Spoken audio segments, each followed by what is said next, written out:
નવરાત્રીની શરૂઆત થઈ ગઈ છે ત્યારે અમદાવાદના વિવિધ ગરબા મહોત્સવમાં મુખ્યમંત્રી ભૂપેન્દ્ર પટેલની પ્રોત્સાહિક ઉપસ્થિતિ જોવા મળી રહી છે। વિવિધ ગરબા મહોત્સવમાં હાજરી આપીને મુખ્યમંત્રીએ ખેલૈયાઓનો ઉત્સાહ વધાર્યો છે ત્યારે રાજ્યભરમાં શક્તિ અને આરાધનાનું પર્વ નવલી નવરાત્રી ઉજવાઈ રહ્યું છે ત્યારે મુખ્યમંત્રી અમદાવાદ ખાતે વિવિધ ગરબા મહોત્સવમાં ભાવપૂર્વક ઉપસ્થિત રહ્યા હતા।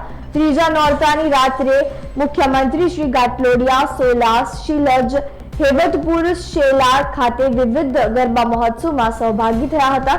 ગરબા મહોત્સવમાં આયોજકો તેમજ સોસાયટીના રહીશો દ્વારા મુખ્યમંત્રી શ્રીનું સ્વાગત અભિવાદન કરવામાં આવ્યું હતું। મુખ્યમંત્રીએ ગરબે ખાતે માતાજીના આશીર્વાદ મેળવ્યા હતા તેમજ ખેલૈયાઓનું અભિવાદન ઝીલીને તેમનો ઉત્સાહ વધાર્યો હતો તેમજ બાળકોને પાસે બોલાવીને સ્નેહ વરસાવ્યો હતો તો યુવકોએ મુખ્યમંત્રી શ્રી સમક્ષ રાસ રમઝટ પ્રસ્તુત કરી હતી।